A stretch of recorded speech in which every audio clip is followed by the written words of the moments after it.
Hani, the panel is yours. Welcome. Thank you very much for everything and for being here with us. And the panel is yours, actually.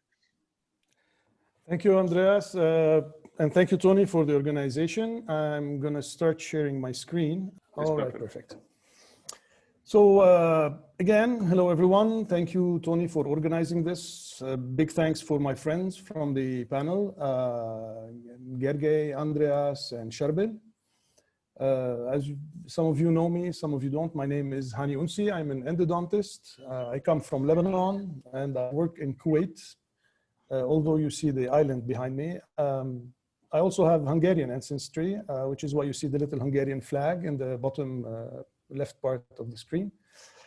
I am an assistant professor at the Lebanese University. I would like to focus on this a little bit. I'm not the professor there, so not to raise issues. So I'm an assistant professor at the Lebanese University, and I'm a visiting professor in Siena University, as Andreas told you. I hope you are all doing well in your respective countries during these weird times. And we have been meeting virtually for almost a year, as COVID-19, as you know, has changed all those and should definitely be taken seriously. As endodontists or dentists who do endo, we have a duty to treat patients in pain, and we bear a heavy responsibility that we have to take under potentially highly infectious conditions. The point is, if we do not, these patients will go to already overcrowded and potentially infected ER services to alleviate their pain. They will not wait. If they are in pain, they will go wherever they can to relieve the pain. And it is my solid belief that as healthcare professionals, we should carry our own weight. We should, of course, take every precaution to ensure the safety of the medical team. So this is how we work now, even if it means using extreme measures, as my daughter suggested. But we should, this is just a joke, but we should also not hesitate to get vaccinated as soon as possible and lead by example. Some people are still afraid of taking the vaccine. There is really no scientific data to support that. The vaccine is there, and the mRNA vaccines have been around for 40 years, and people take them and nobody knows about that. There are no problems. So. In sake of transparency, and before I start my talk, I would like to tell you that I have been asked to do this lecture to present the new Race Evo instruments from FKG. I have to tell you that we do receive products from these partners that you see on the screen for research purposes, and that I do occasionally run courses for them. Today's lecture will be based on science and clinical insight. Also, I'm showing a system, but it will be based on science and clinical insight. As you all know, and to put it simply, the endodontic disease presents clinically as pain signing the inflammatory process or swelling and or radiolucency that would sign an infection. And the causality between that leads actually to these facts has been well established. Kakehashi and collaborators in 1965, and later Mueller and collaborator in 1981 demonstrated the role of intraoral bacteria by creating pulpal exposures in conventional and germ-free rats, animals actually, because one was not on rats. When they consumed germ-free animals, those displayed only minimal inflammation after several months. And when they considered conventional animals, they had severe symptoms that occurred within a week where the animals were exposed to bacteria. So this actually puts in advance the bacterial etiology of the endodontic disease. Now, if we were able to sit inside the root canal system and look at the walls, they would look a little bit like this. And when infected, they will actually look a little bit more like this, with bacteria going inside the dental tubules and covering the whole surface.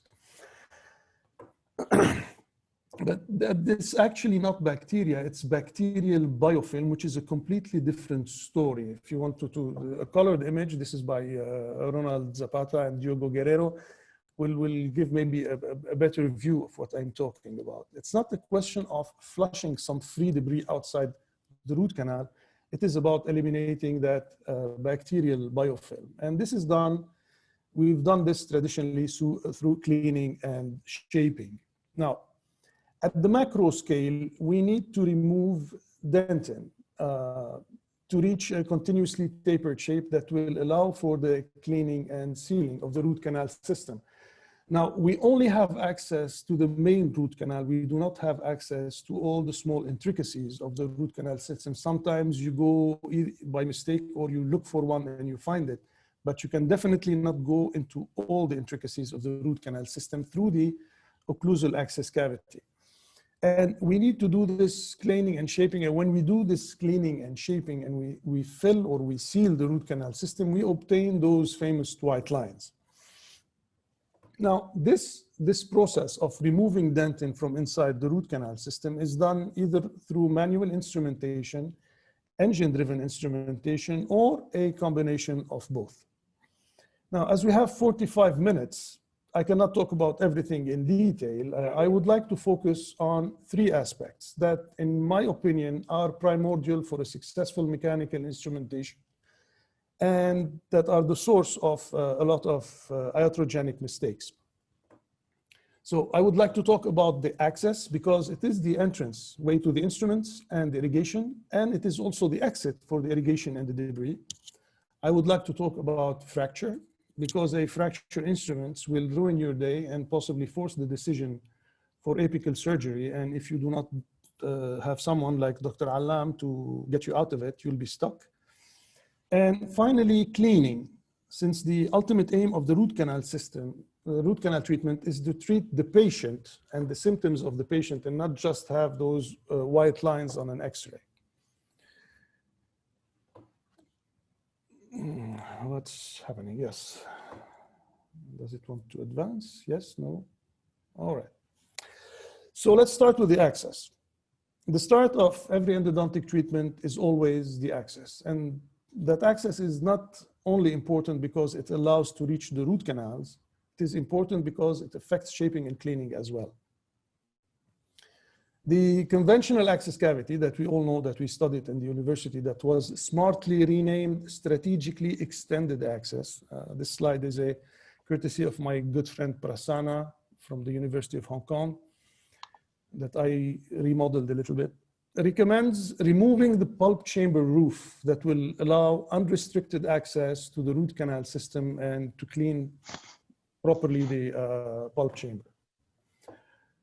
Also, it is often extended to improve straight line access. So it's a dynamic concept. It is not a static concept. It is often extended to improve straight line access to the apical portion of the canal while reducing the deflection angle by removing those coronal interferences, the famous triangle, the coronal triangle that everybody knows. So you know that, you see that when you have, I'll go on this part of the screen. So when you have this radius, which is a small radius for this canal, you have, when you look at an X-ray, you should look at the canal and not at the root.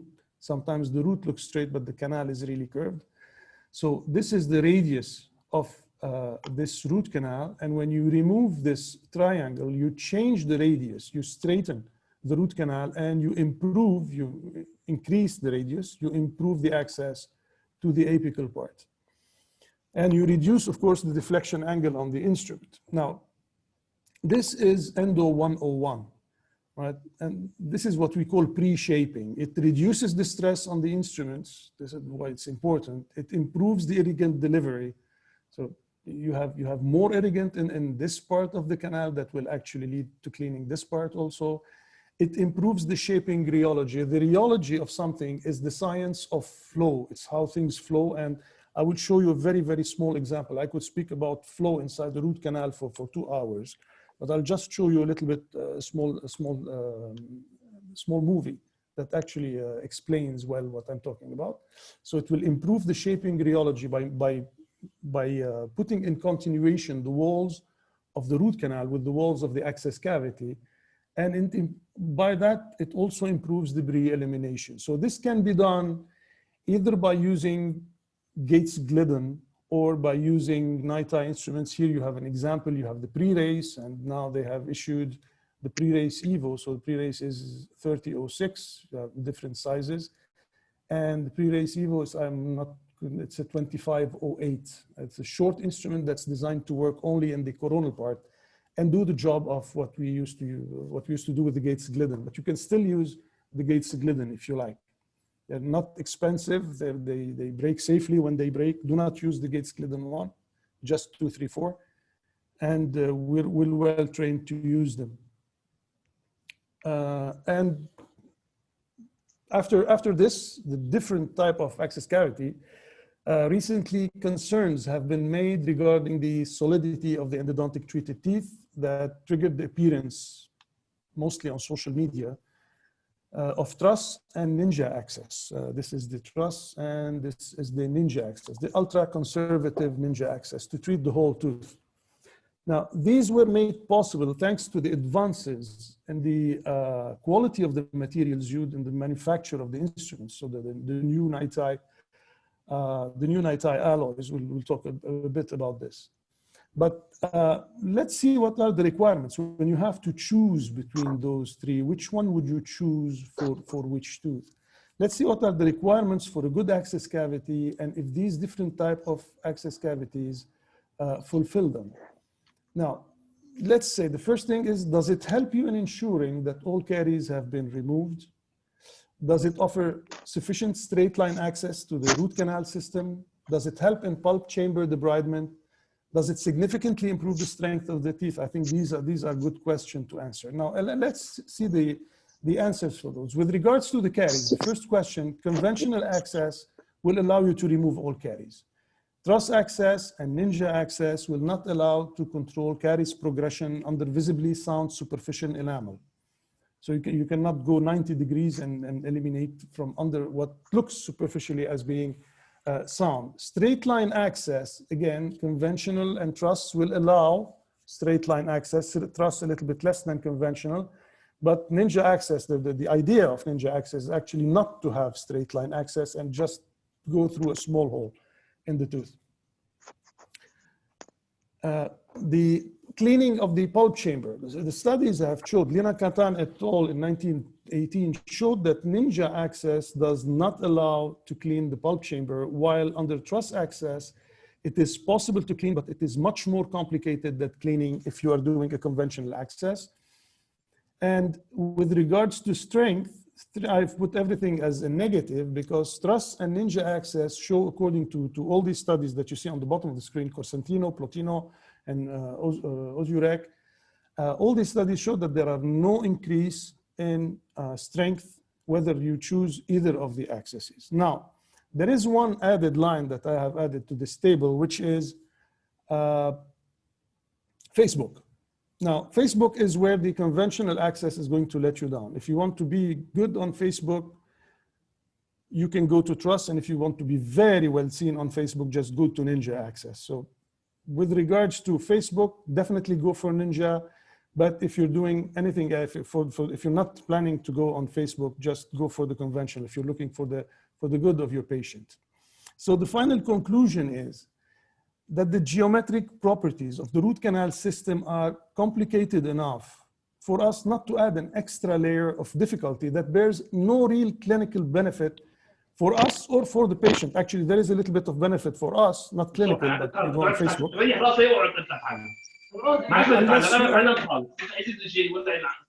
Okay, this is interesting. Tony, can you take care of that, please? Thank you. Unless you are targeting likes on Facebook, then definitely go for Ninja access. The problem is that for many dentists, shaping has become completely dissociated or almost dissociated. I don't want to go very absolute. So it has become also almost dissociated from cleaning. It is reinforced by the marketing strategies of the companies that attempt to simplify the endodontic treatment to become a simple sequence that is constantly reduced in number of instruments, followed by a matching cone, which is definitely not how endodontic works. So the second thing there is a simple also, and here I'm talking about rheology, a simple but important aspect of access cavities is when you do the access cavity, in the same way that when you do preparation for a crown, you need smooth walls. When you do an access cavity, try to get smooth walls, because if you have imperfect walls, this is what you're going to get. On this video that you can see here, you're going to see this is water, and this is just sand, and this is just an obstacle. And you're going to see when there is an obstacle, whether positive like this one or negative. I just have the video for the positive. What's going to happen? You're going to have turbulence, and I'll let the video run and you can see for yourselves. And you see that actually and here you have a lot of flow, which we do not have, and speed and pressure of water. What happens is this is going to prevent debris from going out. The liquid is going to go out, but the debris are going to stay on this side of the obstacle. And this is why you should have smooth walls as much as possible. So this was just a small thing. You can see it here clinically, and you see on this slide, you can see the video. So when you see how the walls are very smooth, even though the tooth has been reconstructed. Please reconstruct the tooth so you can have this reservoir of irrigant in the coronal part that is going to renew the irrigant that you have in the apical part. And you see that despite everything that I have irrigated, and you've seen just a very, very small part of the irrigation that I did for this case, you can see that you still have particles of calcium hydroxide that are here on this wall. This wall is parallel to the floor. The patient is lying flat. I'm working under microscope, obviously. Where we are. There we're at. Oh. So the second thing I would like to talk about is fracture. The very first thing to do to avoid fracture is do not push. Do not force an instrument inside the canal. If the instrument has place to go, it will go. Now, what can stop the progression, the apical progression of your instruments are three things. It's not complicated. First, blockage. Where is it? There it is. All right, first thing is blockage. But if you have a foreign object, like a detached calcification that was on the wall and that you detached and fell inside the canal, this will block your canal and your instrument will not be able to bypass it. If you push, you're going to break.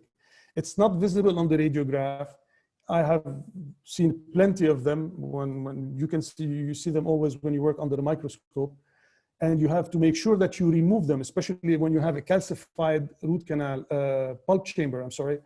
When you remove everything with the ultrasonics create small debris, and the vibration tend to push the debris inside the root canal. So you really need to clean and block the entrances of your root canals with a little bit of Teflon, and remove everything, clean your access cavity prior to going inside the root canals. Because once you have enlarged, and if you move a little bit of calcification that was initially in the pulp chamber, it can fall inside the canal and block your canal, right? So another thing that can produce blockage is the shaping process itself. When you shape, you produce debris. When you pump with the instrument, you're going to create negative pressure on the bottom. And when you push the instrument forward, you're going to push the debris apically. I'm going to show you this a little bit down the road. So the solution for blockage is to ensure patency between engine-driven instrument. When your rotary does not move, just stop, check for patency, and continue. If you don't have patency, you stop, you go back to manual, you ensure patency again, and then you continue. The second thing is an acute curve. An acute curve, if you have an acute change in direction, your instrument will not be able to follow it. And this can only be addressed through obtaining a correct glide path. Improve your glide path. If you cannot go further with the glide path you have, increase your glide path slowly but regularly until your instrument can follow it. And finally, and most importantly, the operator. Failing to simply clean the flutes. If you just work a lot in the canal without taking the instrument out and cleaning the flute, you're going to have debris that is going to become packed inside these flutes, and render your instrument useless. All you have to do, in many instances, all you have to do when the instrument stops progressing, just take it out, clean it, and go back in, and you will see it will progress. So simple things, basic things, but things that are going to make your life easier. So how does the fracture occur practically, and how do we prevent it? What are the key gestures that help reduce the risk? So, you have torsional stress, cyclic fatigue. I'm not going to stay long on it, just a few words. So torsional stress happens when the taper of the instrument matches the taper of the canal and the apical part. It's like a sword and a sheath. the tip of the instrument is locked apically and the rest of the instruments keep rotating, and you get those type of fractures, and you get those 2 millimeters or 3 millimeters of instrument blocked in the apical part of the canal. Now, this is how it happens. You can see on this movie, this is an old movie, this is blocked and this is continuing to rotate. And you're going to see the deformation here before it breaks. This is how the torsional fracture happens inside your root canal. So when you see a deformation on your instrument, when you remove it, you clean it, and you see a deformation, do not put it inside the root canal, otherwise you're going to break it all over again. All right, why do I have this? So having instruments with straighter blades or interrupted screw thread will reduce the effects of torsional stress and allow for smoother walls. So when you choose your instrument, try to get instruments that have relatively straight blades rather than blades that are perpendicular to the long axis of the instrument. The longer the blades, the better it is. And again, do not push. Whatever kind of blades you have, if you push enough, you're going to break your instrument. Another solution to prevent this is to use the right speed and torque, and to use what we call smart motors. Most available motors went smart now on the market, but I added an auto reverse function. The auto reverse is activated when the torque sensed by the motor head exceeds a certain limit. Each type of instrument and each size of instrument has a specific torque that should be set normally manually, especially for motors with low speeds around 250, 350 RPM. High-speed motors tend to work with low torque values, so most instruments work the same way. But when you're working with low speeds, this is where the torque is higher, because low speed works with high torque, and you should set the instrument, the torque for each instrument differently. Now, the manufacturers, you have to understand that the manufacturers tend to simplify settings for the doctors by giving one value for the whole set, and this sometimes just doesn't work. And the second way you break an instrument is by cyclic fatigue, and this is the type of image you have. When you have this, you have a curve and the instrument that's broken over 10 millimeters beyond the curve at the most curved part of the curve. This is when you know that you broke by cyclic fatigue. And cyclic fatigue happens like this. So this is an experiment that we did at the University of Siena. So you see this is an instrument that's loose inside the false canal. So this is compression on this side is under compression, and this side is under tension. Now, as it is like this, nothing happens. Now, when you add rotation to the system, the side that is under compression is going to go under tension, and this is what's going to happen. Now, this is lubricated. There is no saliva. There is no dentin chips. There is no tongue. The patient is not moving. There is no rubber dam. And you see that the instrument is new, and it broke all the same without any effort. The way it happens, so you see that this side of your instrument is compressed, this side is stretched. And the more taper you have, the more difference between tension and compression, the faster it's going to break. And it's a little bit like breaking this. You see, you just pull it in all directions, tension, compression, and it breaks. So the more taper you have, the more difference between tension and compression, the faster your instrument is going to break. Larger instruments give you a false sense of security. Larger instruments are good in straight canals. In curved canals, you should prefer using smaller taper instruments.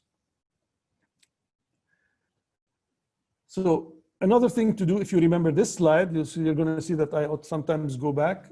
You just straighten your root canal. You go from a very curved to a slightly curved root canal, and then you are safer with regards to cyclic fatigue.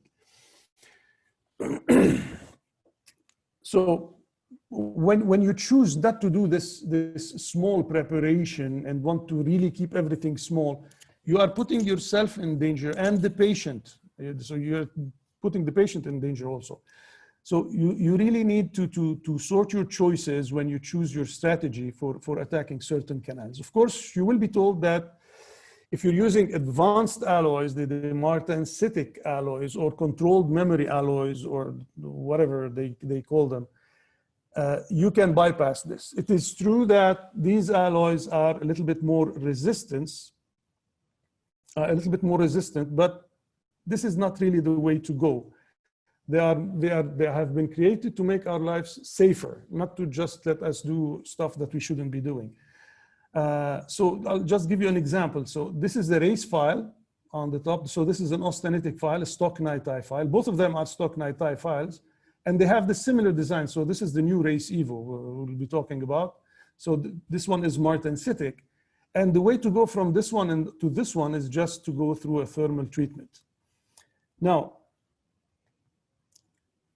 there are different types of martensitic instruments, and I do not, unfortunately, have time to expand on this with 45 minutes, and we still have stuff to talk about. But I'll just show you this slide that actually resumes everything. This is according to time, so this is the evolution of instruments. This is the 37-degree mark, the body temperature. This is room temperature, and this is the sterilization temperature. So you need to remember that austenitic is hard and rigid, and martensitic is malleable and flexible. So stock NiTi at room temperature and at body temperature is austenitic, like any of the files you are used, like iRace, like ProTaper. And you can make this file go from austenitic to martensitic by cooling it. Just apply endo ice and just see that you can bend it and it will remain bent.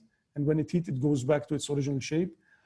Or you can stress it. When you stress an austenitic instrument inside the canal, it goes a little bit to martensitic, which is why these files are super flexible. Otherwise, they would not work. If you heat treat the instrument, like the Race Evo, the R-Motion, Wave 1 Gold, Reciproc Blue, at room temperature, they are martensitic, fully martensitic. But when you put them at body temperature, they go back to austenitic. And this is very important. And I don't know what this white red line here is, but it's weird. Okay. So, but when you stress it, when you bring it with temperature, it goes back to austenitic. But stress, like this one, will bring it back a little bit to martensitic. So this will give it the extra flexibility that differentiated from these files. Another type of heat treatment and shape memory is like the XP Endo Shaper and XP Endo Finisher. At room temperature, they are martensitic, so they are bendable, they are flexible. You can do whatever you want with them. But when you put them at body temperature, they become austenitic, and they take a specific shape. They go back to their original shape. And you have instruments that are fully martensitic, like the HyFlex CM at body temperature, and then when you heat them, they go back to austenitic when they go into sterilization. Now, if you are wondering what Race Evo files are, they are the evolution of the Race files. So you see on the left-hand side, you have the Race files, so the R1, the R2, and the R3, and on the right side, you have the RE1, RE2, and REC. So Race Evo 1, Race Evo 2, Race Evo 3. So the RE2 and RE3 are exactly the same in design and size as the RE2 and RE3. So the second one and third one in both sequences are the same, 2504, 3004. What changes is, okay, what did I do? Let me just go quickly through those.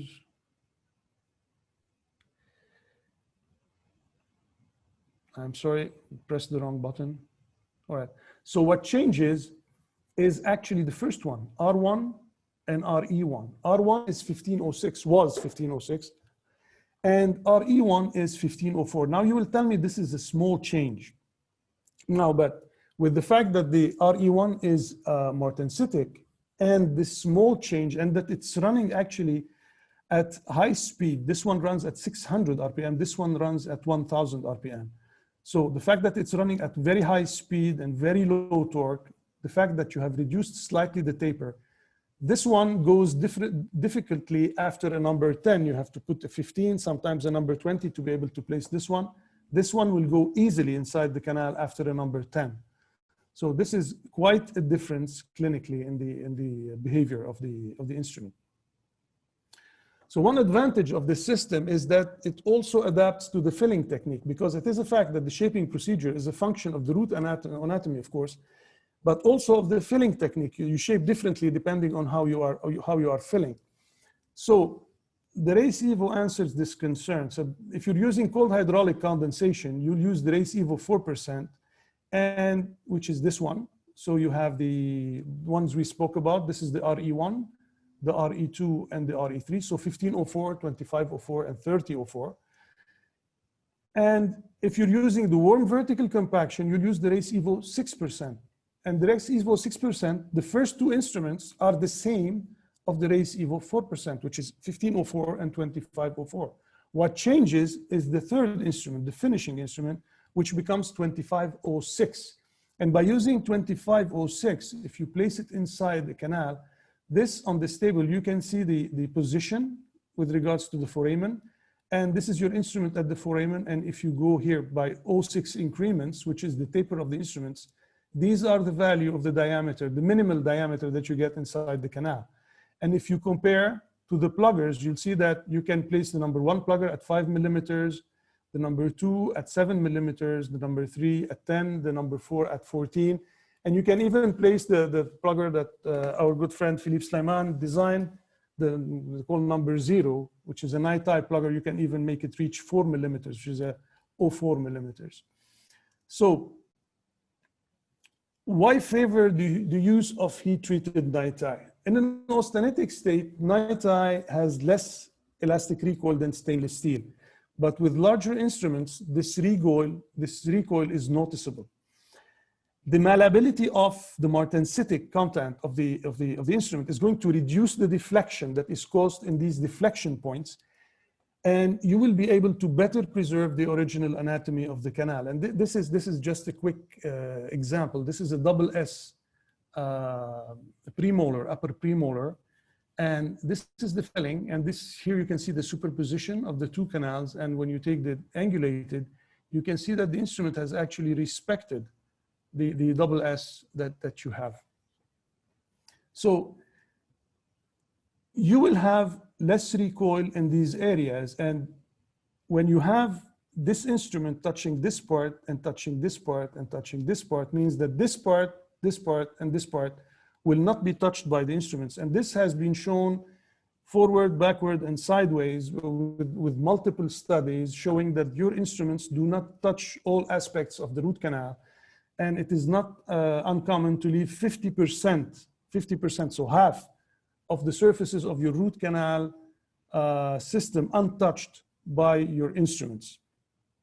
Of course, it is a function of the root canal. It can a little bit more, a little bit less, but basically, ballpark figure, this is it. So this is just to give you an example what happened with the number 15 stainless steel instrument. So this is a 15, and it's placed into this double S block.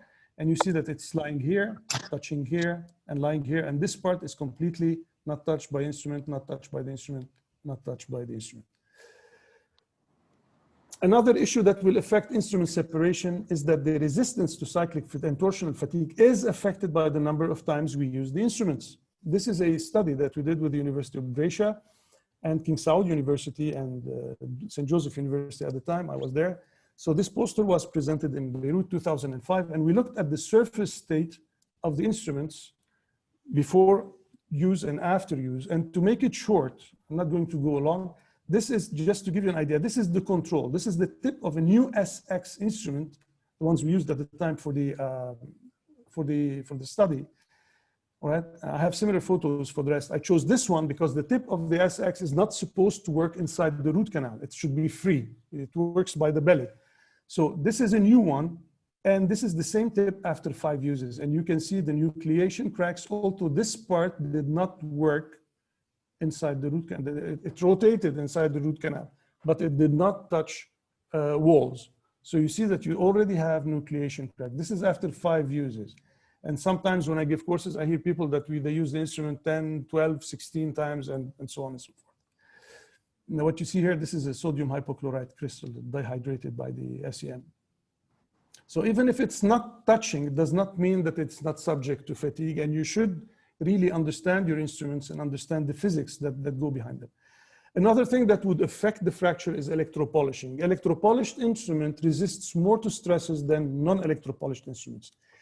Irregularity will act as a stress raiser. So this is actually the surface of the instrument blown up. So this is, you consider this is a very, very high magnification. And you have those ridges, which are the machining grooves. So these points here are stress raisers. This is where the stress is going to be concentrated And this is where your nucleation cracks are going to be initiated. Now, when you do a electropolishing, you're going to reduce the angulation of these mountains, if you want, and you're going to help spread those tensions alongside the walls of the mountain. This is going to increase by up to around 124%, according to studies, the resistance of your instruments. Now, some people will tell you that electropolished instruments do not cut. This is not true. Electropolishing happens at the micro scale. It does not affect the cutting efficiency that occurs at the macro scale. And one more thing, why did I talk also about repeated instruments? And this is a question that comes often. When do I stop using my instruments? How many times can I use the instruments? Like the Race Evo, for instance, you can use it in 8 canals. And every manufacturer has a specific number of canals for his instruments. This is a study that was part of my PhD thesis in Siena, and we checked the number of times we can use. But the problem is we look at the problem from the wrong end. We ask ourselves, how many times can I use the instruments before it breaks? This is how everybody sees this. Okay. Again. So I'm sorry for this. So how many times can I use the instrument before it breaks? This is the wrong question. The right question would be, how many times can I reuse the instruments before it stops providing the service it is designed or it is supposed to provide me and the patient? And this is generally far before the breaking point, because the manufacturers are good and they give us good instruments. And we did the study, and to cut it short, we tried it on plastic blocks, which are much softer than dentin. And you can see that we saw that after the 4th use, so use it once, twice, 3 times, 4 times, after the 4th use, the shape of the canal, the volume of the canal was significantly smaller than the volumes of the 1st, 2nd, and 3rd use. So starting the 4th use, 4th canal, already your instrument is not giving you the surface it should give you.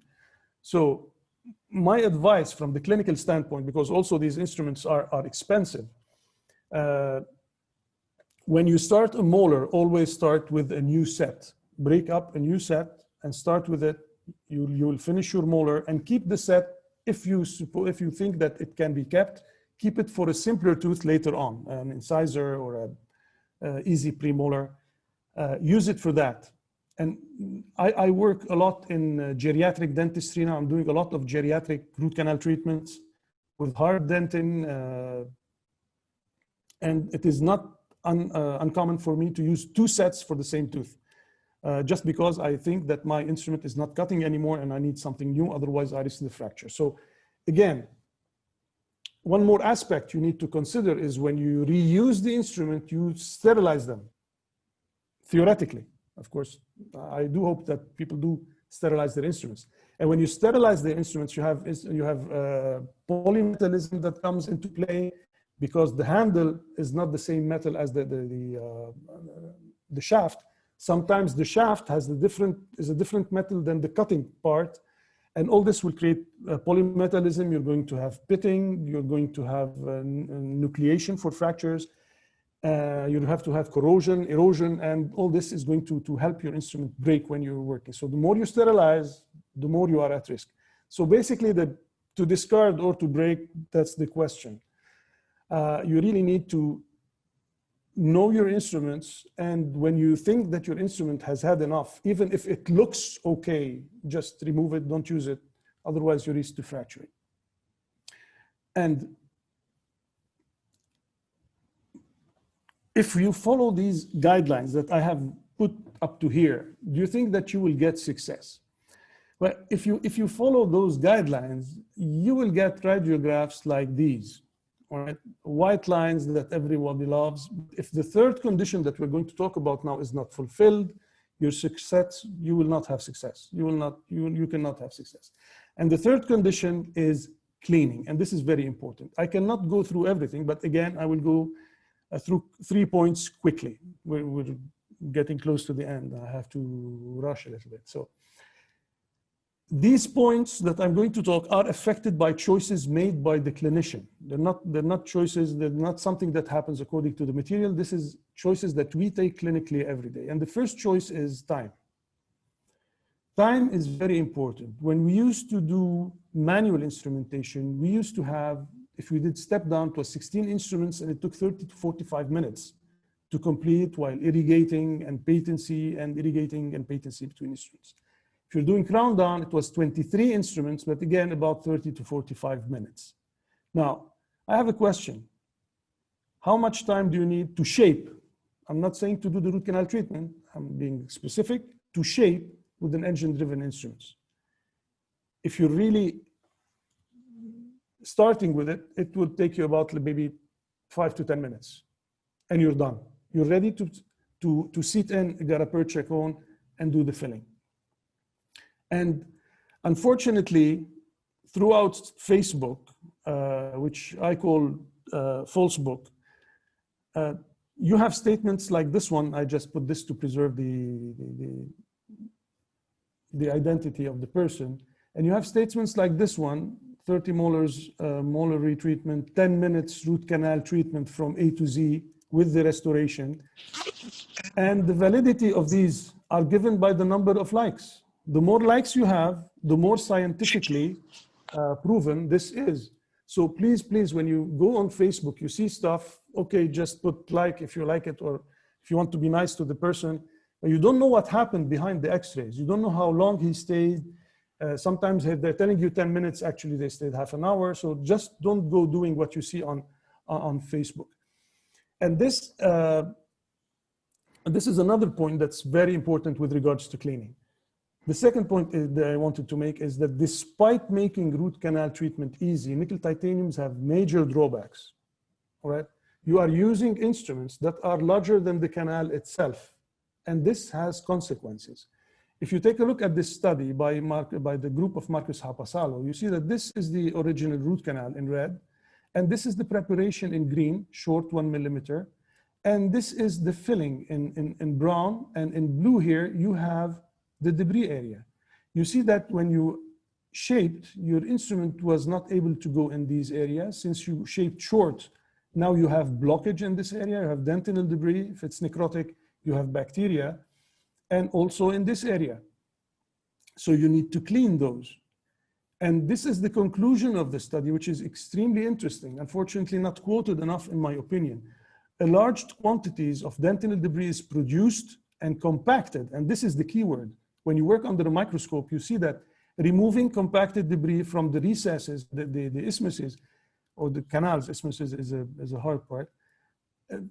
It's very hard, extremely hard. You're not going to, ultrasonics are not going to help you. XP Endo Shaper is not going to help you. You really need to consider this when you work. You really need to clean between the instruments. And this is the conclusion. A large quantity is produced and compacted despite continuous irrigation during and after instrumentation. So you really need to comprehend what's happening. Your instrument is going in, it's producing debris, it's going to want to get rid of the debris, it's going to pack it in all the areas where it cannot go, which is why you should never push on an instrument. You're pushing on your instrument, you're forcing it to pack the debris on the sides. So always a light hand on the instruments, and use as many instruments as you can. No, okay, 3 is fine, 5 is better. 1 is good. You can work with 1 instrument like reciproc or wave 1, but you should take care. The less instrument you have, the more packing you have. So you cannot always take. Sometimes you take with a hand an advantage that the instrument gives you, and with the other hand, you give something that is important for you, which is, in this case, is cleaning. And I'll show you some images that you can see clinically. Here you see, here I'm ready to place my cones and close. Done in like 5 minutes. Shaping is very, very fast in these cases. But you see all the debris that are here. This is another case. This is a very bad case scenario. When you have 2 canals that are like an 8, you have a communication between these 2. And this canal that communicates between these 2, when you place an instrument here, it's going to push the debris in this part. And when the idea that you have instruments that have spires that bring the debris outside is completely ridiculous. That just doesn't work. It brings a little bit from the coronal debris outside. Everything that is in the middle part of the canal and the apical part of the canal stays there. So you really need to clean. Cleaning is important. Clean, clean, clean, clean. And when you're done, clean again. So when you put it here, the debris are going to go here. You put it here, the debris are going to go there. You can see here, the last place, just by looking at the image, you can tell where was the instrument the last time. The last time the instrument was here, was all the debris on this side. So this is another example. This is what I was talking to you about. You work, you're ready to close. Now, if I put, this is the palatal side, this is the buccal side. If I place my cone here, take an X-ray, it's gonna look beautiful. But all this is debris, and in case of an infected canal, all this is also bacteria and pulp remnants and I don't know what. So you need to remove this. And if you work with a microscope, again, you will see that no matter what you use, ultrasonics, whatever you want, this is going to stay. And you really need to make a micro opener and push this outside. And sometimes you will see that it's actually hard to push, to remove it and to clean, to get to this, and then be able to really seal your root canal. So this is just to show you, this is a very, very short, and I'm not going to let it run for a long time. Shoot, I cannot. Yes, I can. So you're going to see that this is the canal, and the instrument is already larger than the canal. The debris is going to push them to the side. So this is plastic, but with dentin doesn't work the same way. All right? And you see that the debris are on the instruments. If they stay here, you don't clean them, then the instrument will not work anymore. This becomes even worse, as I said, and I repeat it, with the lower number of instruments you have, the more compaction you have. So the less number of instruments you have, the more cleaning you need to do. You have less instruments, you have more cleaning. You have more instruments, you have less cleaning.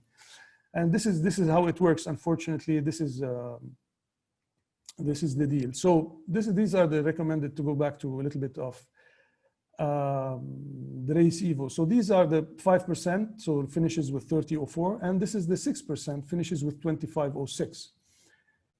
And this brings another problem, and I think this is what I'm going to finish with, that most sequences finish with a number 30 tip. But what if my foramen is larger than 30? So what do I do? So, and this is, again, we go back to Endo 101. We should seek instruments that determine when instrumentation to the correct apical size is achieved. So you need to gauge your apical size. You need to know what is the size of your foramen, because otherwise you cannot fill. You cannot seat a gutta-percha cone, you cannot do anything. And this is, again, this is Endo 101. This is not advanced endodontics, this is basic endodontics. So you really need to do a binding test. This is the binding test. And so this is how it works. So I finished with 30, engine driven. I take the manual, that's one size above, 35. And I rotate it slightly. Look at this. If I get this spring back, it means that my file is binding in the apical part, and this, I can consider this as my apical size. Now, if it rotates freely, I take the file above. And if you do this in your clinic tomorrow, you start doing this, you will see that in a lot of cases, your foramen is actually much larger than 30, 40, 50, 60. And this is what comes with the tooth at the beginning. So you need to do your shaping according to the tooth, to the root canal anatomy, not according to the instrumentation you have. Now, once you have done your gauging, you need to do a second step, which is tuning. So you finished your engine-driven instrumentation with the 3004, and this is something everybody should do when you do, and it's very fastly done, very easy. So you see that 30, 34, this is a 3004, so 30, 34, 38, 42, 46. If you gauge manually, and if your canal is a little bit larger, you're going to gauge with 35. So this is the 3502, and these are the dimensions, 35, 37, 39, 41, 43, 48. If you finish with 30 and you try to place, you gauge at 35 and you try to place a 3504, your 3504 is not going to fit. It's going to be short. And I'm sure everybody has already experienced that. The reason is you're gauging with a 3502 and you're seating a 3504. See, the 3504 is 39. It's not going to fit at 1 millimeter. 43 is not going to fit. What you need to do is what is called tuning. And this is, again, Endo 101. And this is a manual process. It can also be done with the nickel titanium instruments. All right? So what you do is you take 35 you reached 35 at the foramen part, you take 40 minus 1, 50 minus 1, 60 minus 1. And then your cone is going to be seated. You're going to be able to place your cone to the length you want. So I was saying you can do this manually with these, or you can take a 3504, and these exist also for Race Evo, and use it. You have several sizes. And this is, again, I repeated, this is Endo 101. So this is shoulder. We should ensure that the taper in the apical 3 millimeter is consistent with the size of the foramen. You should have the proper taper in the apical part. So these are the accessory files for the Race Evo. You can see 4004, 5004, and 3006, 3506 for the 6%.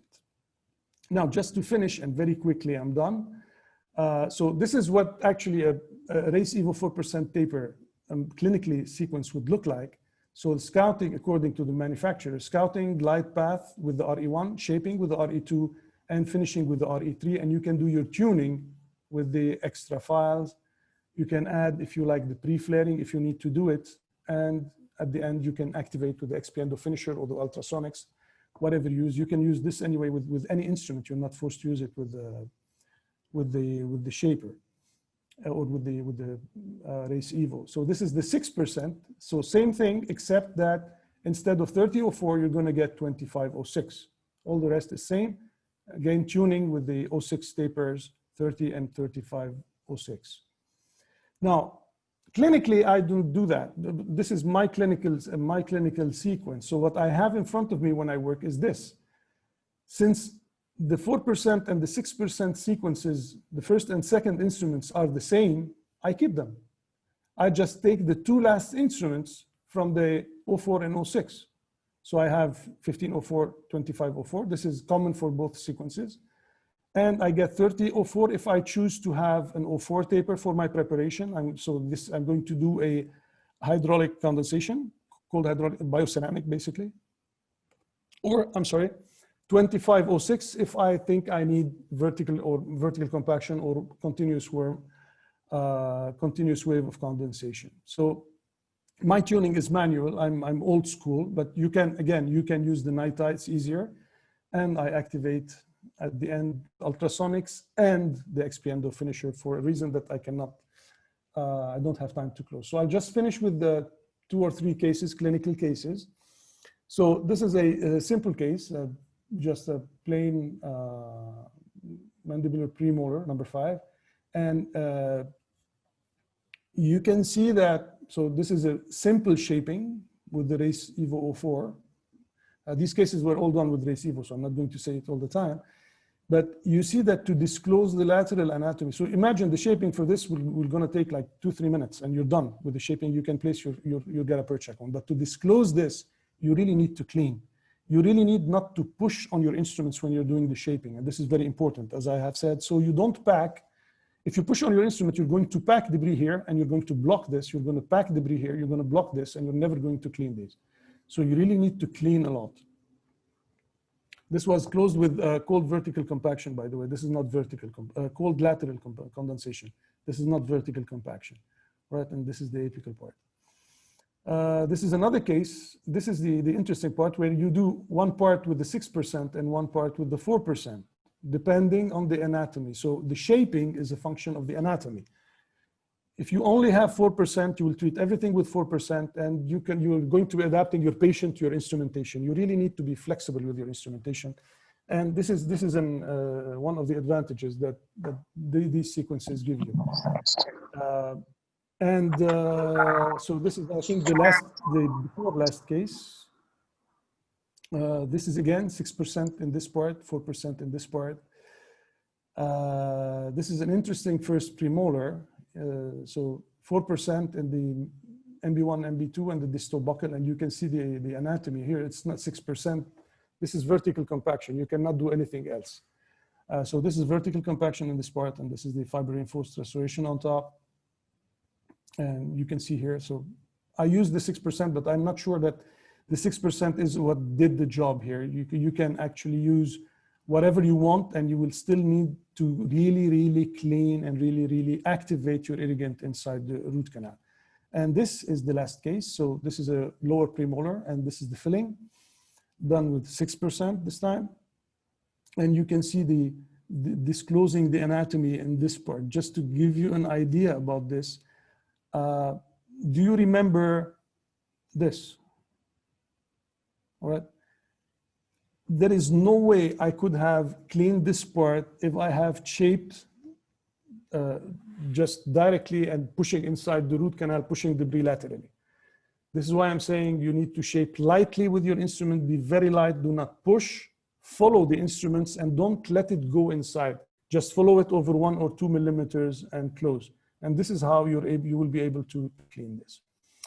So when you look at this, and in conclusion, this is one of the sentences that I always say, and I like it very much, so I'm quoting myself in conclusion. Reducing the endodontic treatment to the simple 1 to 3 procedure of shaping will result inevitably, unavoidably in treatment failure. This is not going to work.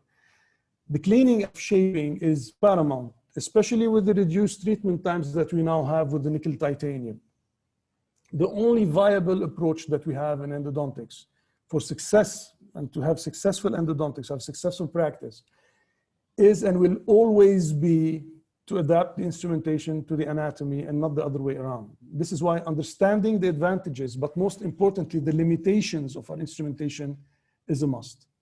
And with this conclusion, I thank you very much for your attention and for giving me the opportunity of sharing my thoughts with you. You have on the slide my contact information, and I will answer any question or request that I receive. I really hope we will soon be able to resume in-person lectures, and I will not now stop sharing my screen and yield to the panel to answer questions.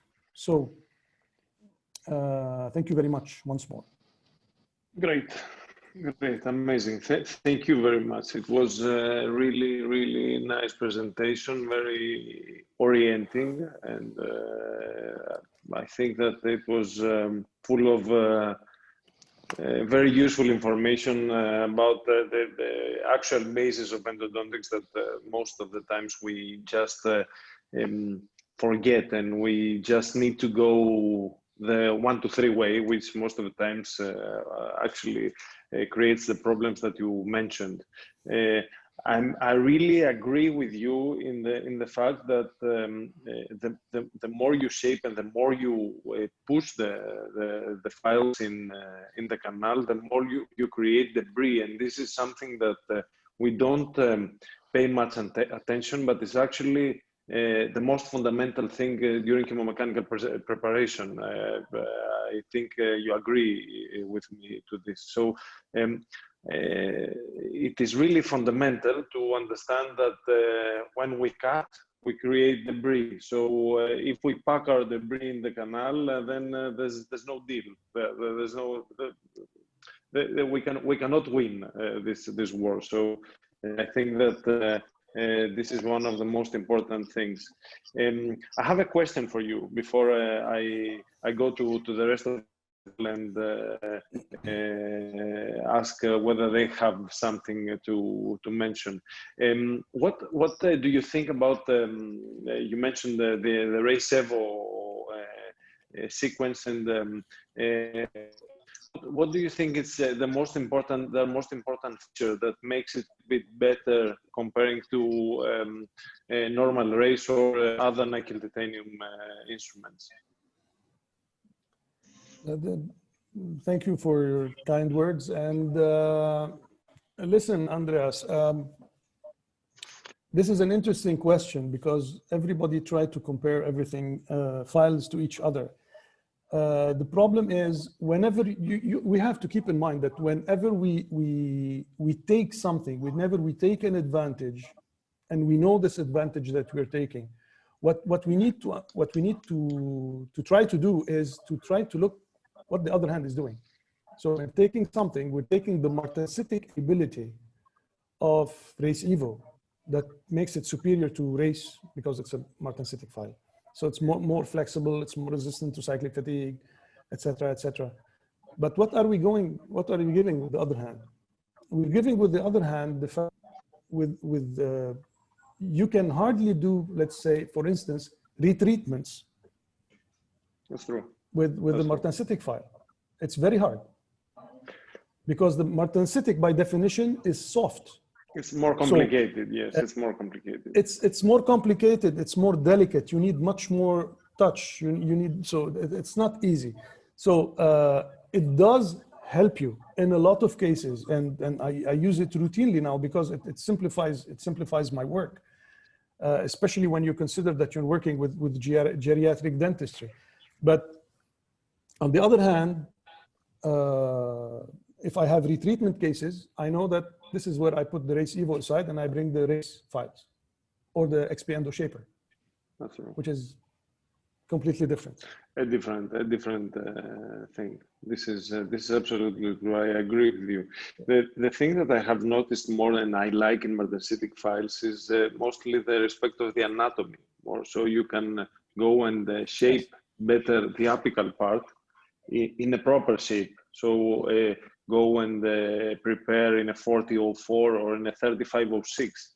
And don't be that much afraid that you will have transportation, which with the normal nickel titanium files was a little bit more complicated. So yes, it makes our life a little bit easier. It's not that it changes the world, but you know, it makes the just a bit faster. One step more forward. Yes, I do agree, 100%. That's true. Let's go to the other panelists and see what they have to say. So I will go first with Professor Charbel. Charbel Allam, do you have any remarks? Something? Let me open just open your microphone because you are. Yes.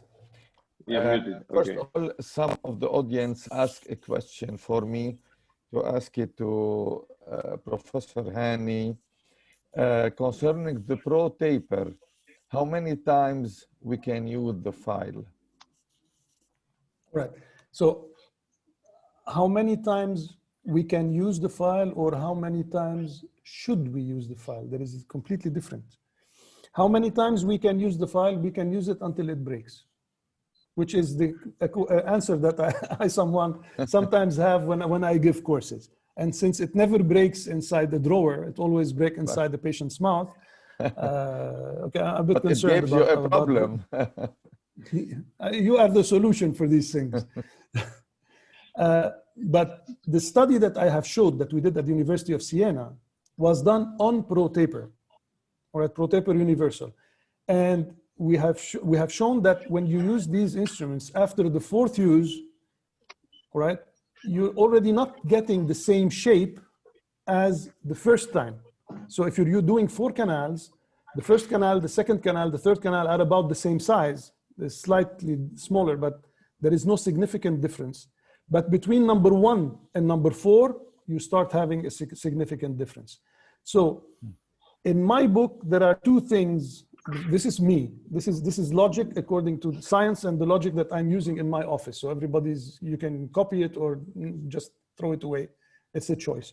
So according to me, I have 2 criteria. The first is I try to remain within this 4 to 6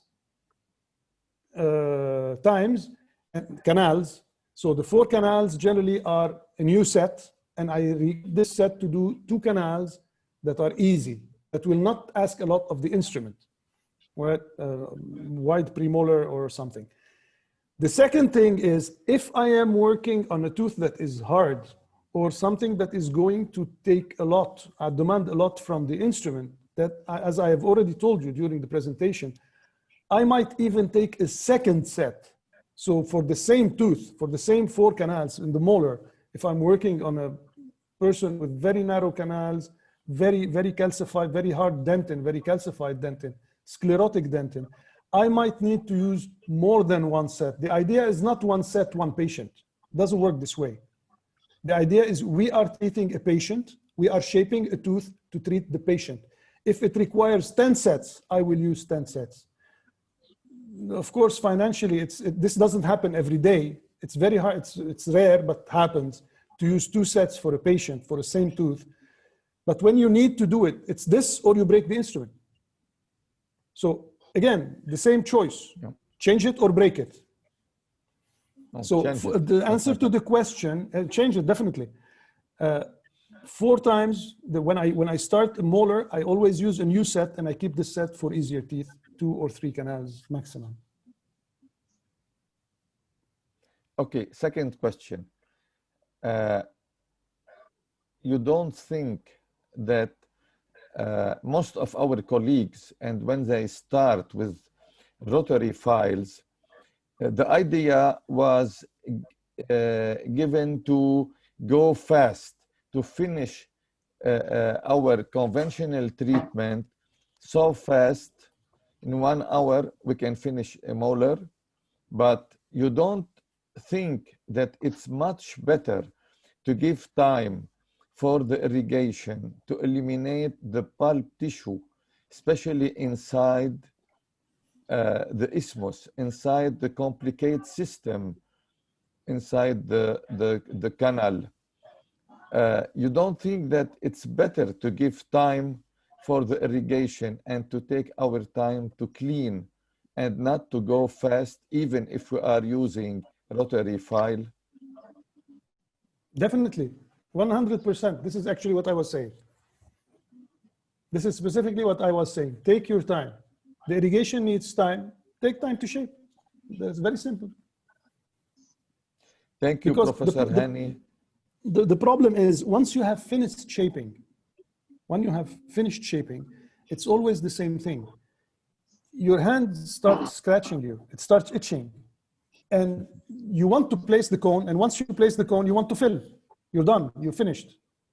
Psychologically, this is how we work.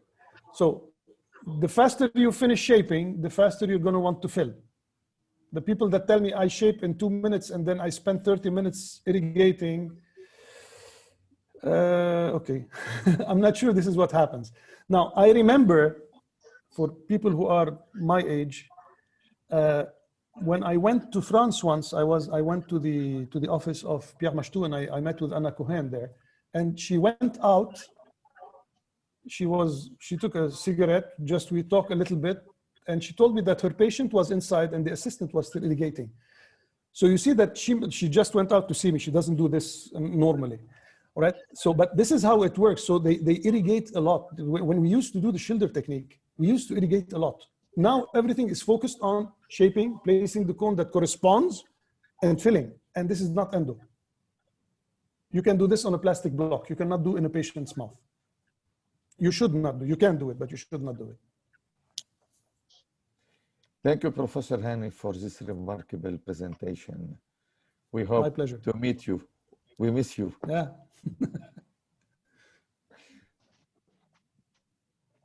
Gergely. Yes. We haven't heard from you. So thank you, Hani, again. It's maybe 10 times I'm listening to you and always learning. But usually you get used to have a lot of questions. And I made a print screen about your table. Maybe you can see about the access, the conventional truss and hinge access. And I'll send you the slides. and you stated clearly that you are with conventional access. But do you think that there is a difference in approach if you have a microscope, Matastatic 5, CBCT, Endodontics? Should we modify a bit more conservative direction or stay at conventional access for sure? All right. This is a very good question. And the idea is the root canal system is already complicated enough.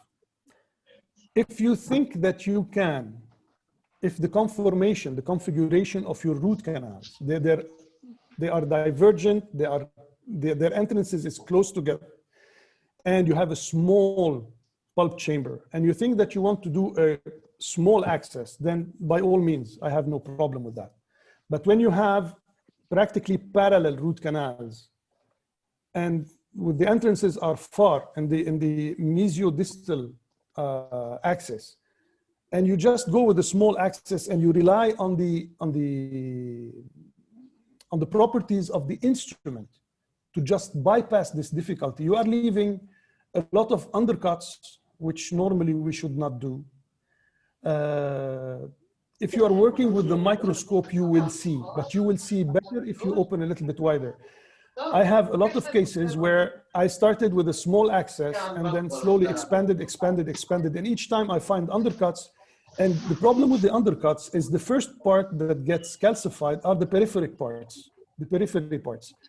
And I know that you guys work with a microscope, and very often you do your access cavity, you work, and then after shaping, you just place your probe in the pulp horn, and then you pull, and then you get a big chunk of dentin with behind it a little bit of pulp.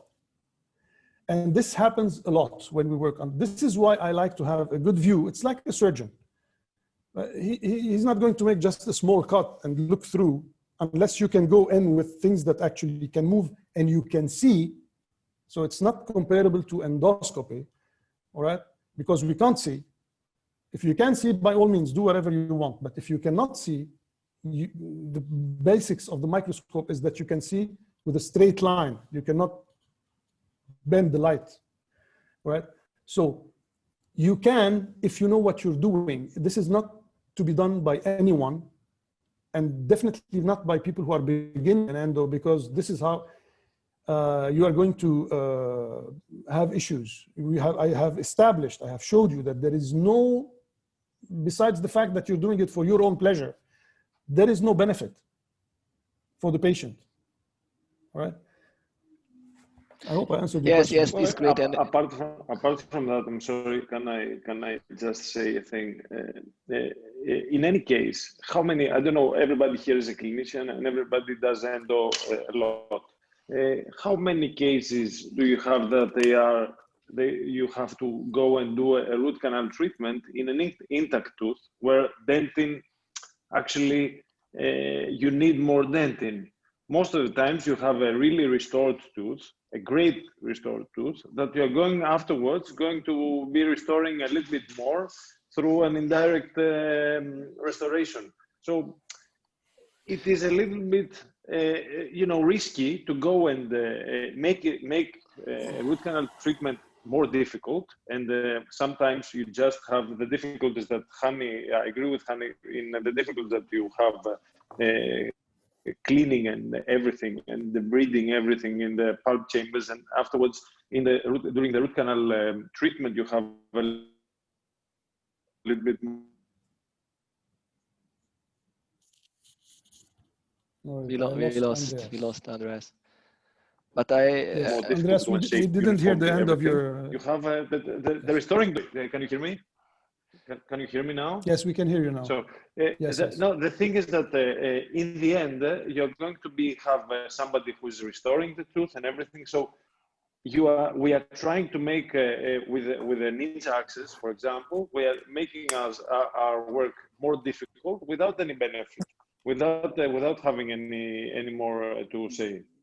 Listen, I need to say something about this, Andreas, and I understand the point of Gergely to some extent. There are cases where you actually do this. When you have a tooth that has been restored with a full ceramic restoration on a vital tooth, and then the patient develops a pulpitis. Generally, you do it not because you want to do it, you do it because the prosthodontist, your colleague, refers the case and tells you, please do not destroy my crown. Well, there it is needed, and then you are going to put your effort and everything to do everything. Okay, this is where I agree in doing a very small. This is what everybody does. And this is where actually when you have the possibility, you do an anatomical access actually. Yes. So basically, I was not. Sorry. The efforts of our good friend Gergely come in with the guided access. That's true. That's true. So, so the reason I'm not thinking about this ultra conservative ninja because it's very rare. However, many times we have mesial caries or distal caries, mesialized or distalized access, or sometimes we have a wiped pulp chamber base, talking about lower molars, and we could go for this truss access, keeping this dent in our bridge. And of course, we can modify a occlusal surface. We can use ultrasonic instrumentation. We can clean under the truss. And Prasanna Electron has 2 articles about, for example, the first one said we are not able to clean. The second one said, yes, we can do it if we're using ultrasonic and irrigation, as usually we do in isthmuses, lateral canals, etc. So in my opinion, this ninja thing is not the task. The task is that we are able to conserve some sound and and we can do a clinical job perfectly, so not jeopardizing the result clinically. So why not to use this 3D images, guided endodontics, microscope, etc. Because in my opinion, the population is living maybe 80, 90 years, and we should preserve as much we can. We should minimize our footprint as we can. And as we changed in adhesive dentistry, and we are using not black rules for preparation, we are using non-prep veneers and where to prep, etc. So, and if I go back to your slide, so basically it was not proven that saving two structures to go into preparation, the tooth became more stable. So we changed because we want to save from outside. So why might we strive to save some dental structures from inside regarding to endo? However, not just for fun and not for Facebook, however, with great knowledge what we're doing. Yeah. So no, this is true. This is real. Yeah. This is fine by me. I have no problem. Okay. Again, I agree with this. This can be done, provided the person who is working knows the limitation of what he's doing and what he needs to do, and what you are talking about microscope. You are talking about 3D access. You are talking about 3D imaging.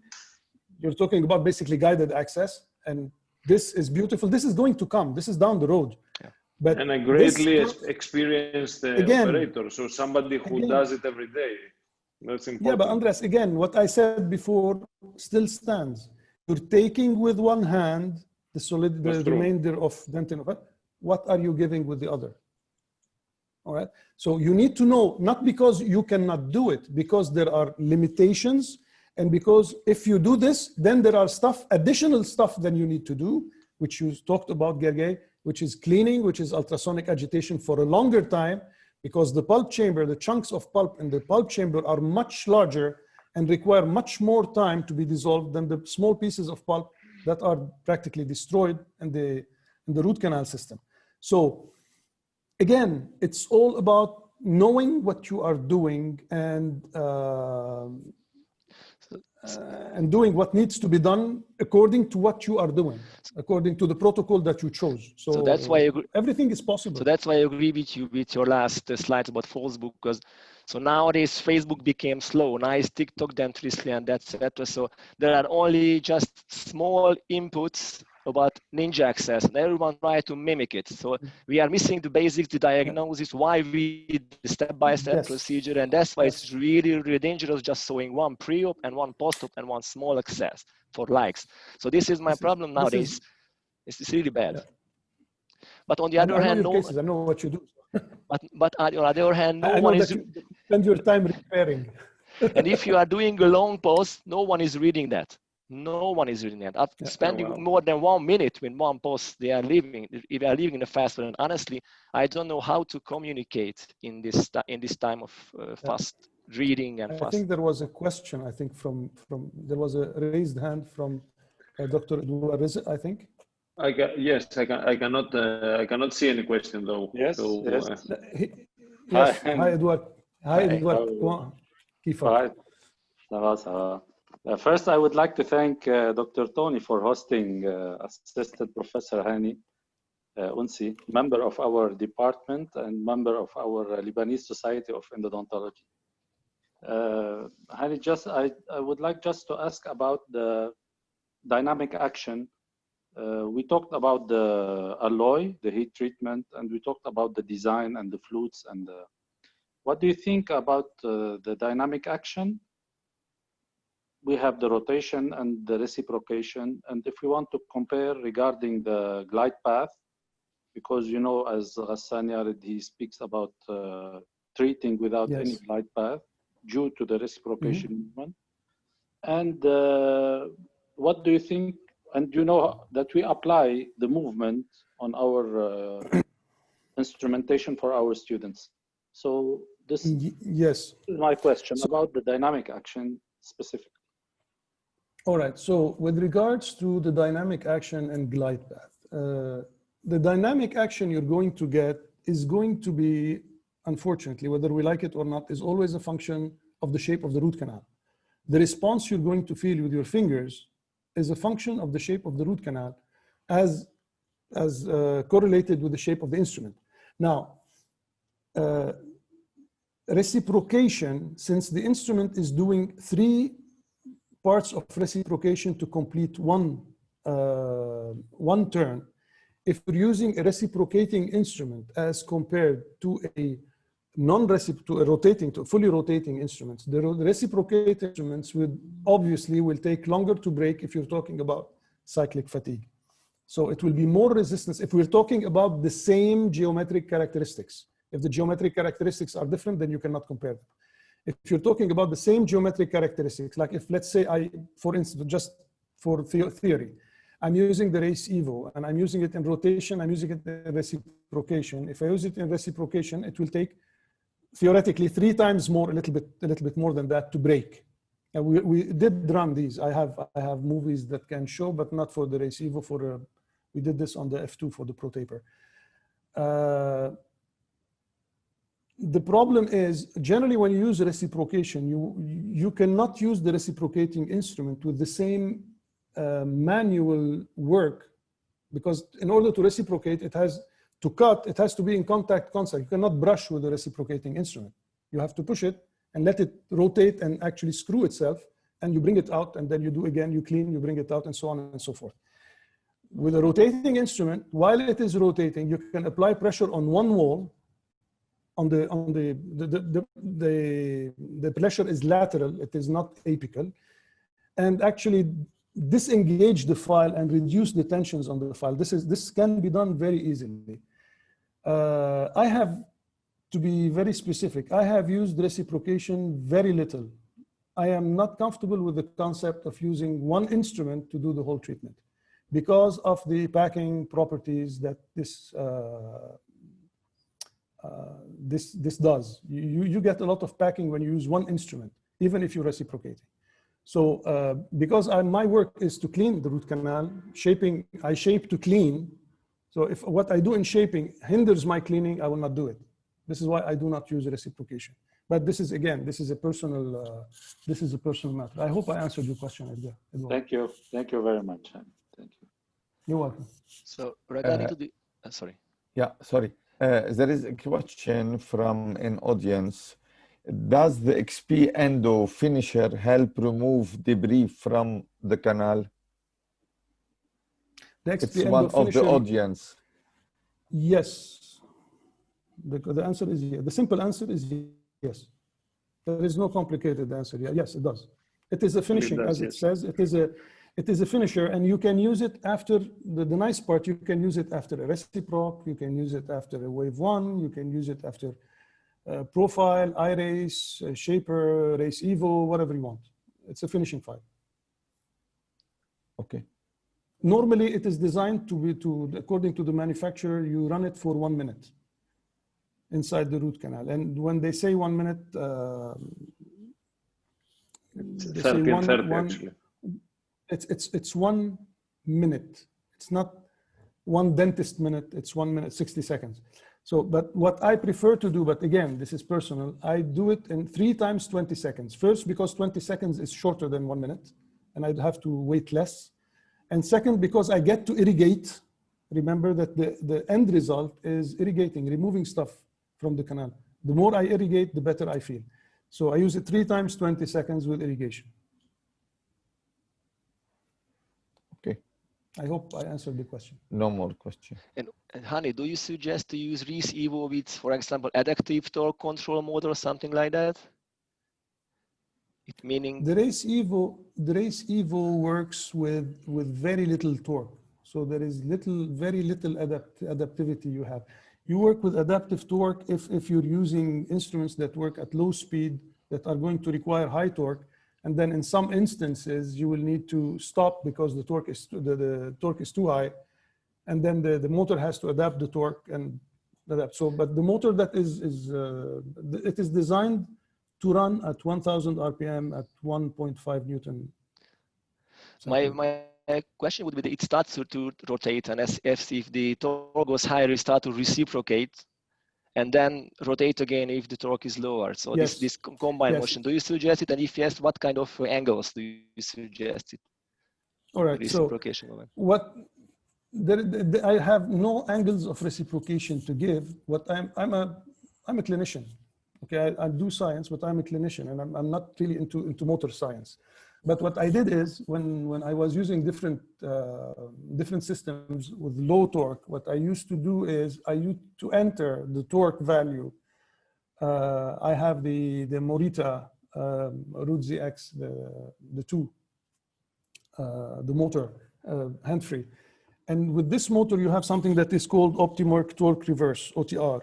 So I program the OTR with the torque value of the instruments, and I just go in. Whenever the torque is high, it actually starts to reciprocate by itself. It actually doesn't reciprocate per se, it just disengages and logs in again. So, and you can actually get some kind of reciprocation, but you do not control the angles of rotation. But you do get some kind of, this actually works. You don't need calculating, because each angle is going to be a function of the area of the canal where you are. Basically adaptive, now that I think of it, adaptive instrumentation, adaptive motors, not instrumentation, adaptive motors, actually adaptive instrumentation too. Adaptive motors are going to be the future of reciprocation. Well, absolutely. I think this is more than true. This is how I think. Yeah. Well, Hani, first of all, I would like to thank you on behalf of the whole panel and everybody who is still following. Actually, it's the hall is full, and everybody are listening all your information really carefully. It has been a great hour spending together and listening to all this information that you gave us. I think that it's time to thank you and to thank Tony for the organization and of Dental Words for the organization of the webinar. And let's say that hopefully we will meet sometime live, so yes, that we can actually have the nice part afterwards and enjoy the nice part after the lecture, which is yes, yes, staying together. So guys, thank you very much for everything. Thank you, Professor Hani Ounsi, for this great lecture. Thank you everybody for staying until long, and let's hope that everybody stays safe. Have a nice night. Thank you so much. Thank you. Thank you so much. Thank you so much. Bye-bye. Thank you. Thank you for everyone. Thank you. Thank you. Bye. Bye. Bye-bye.